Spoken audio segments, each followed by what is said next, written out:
ناظرین کرام، قریش کے گلزار میں ایک ایسا نوجوان تھا جس کے حسن و جمال پر پوری مکہ کی نگاہیں ٹکی رہتی تھی۔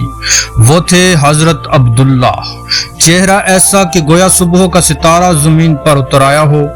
قریش کی بیٹیاں ان سے شادی کی خواہش رکھتی تھی، مگر قسمت نے ان کے لیے ایک خاص انتخاب کر رکھا تھا، حضرت آمنہ۔ حضرت آمنہ قریش کی سب سے باعزت اور باوقار خاندان کی بیٹی۔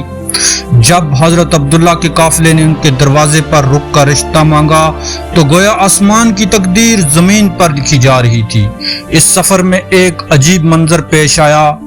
کعبہ کے قریب ورقہ بن نوفل کی بہن بیٹھی تھی۔ اس نے عبداللہ کے چہرے کی روشنی کو دیکھا تو چونک اٹھی۔ برسوں سے سن رکھا تھا کہ آنے والے نبی کے والد کے چہرے پر نور نبوت کی جھلک ہوگی، اور یہ نور وہ اپنی آنکھوں سے دیکھ رہی تھی۔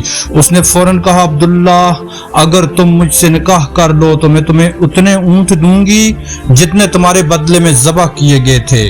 لیکن عبداللہ نے جواب دیا، میں اپنے والد کے ساتھ ہوں، ان کی مرضی کے خلاف ایک قدم نہیں بڑھا سکتا۔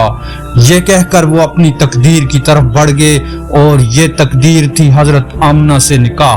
یہ شادی محض ایک رشتہ نہ تھا، یہ صدیوں کی دعاؤں کا حاصل تھا۔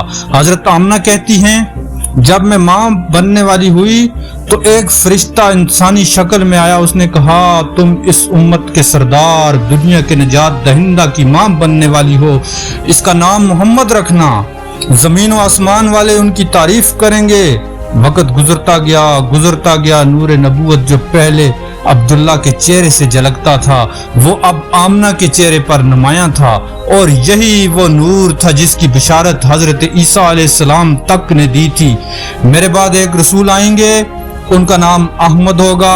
لیکن تقدیر کا ایک اور امتحان ابھی باقی تھا۔ حضرت عبداللہ نے ایک تجارتی سفر پر مدینہ جانا تھا، مگر وہاں بیماری نے انہیں آ لیا۔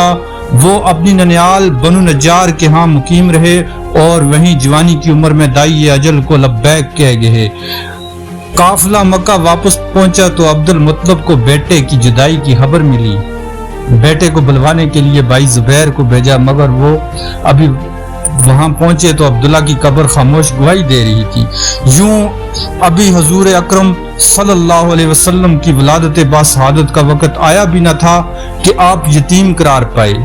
یہی اللہ کی تقدیر تھی، یہی وہ نشانی تھی جو پرانی کتابوں میں لکھی جا چکی تھی کہ آخری نبی یتیم ہو کر اس دنیا میں آئیں گے۔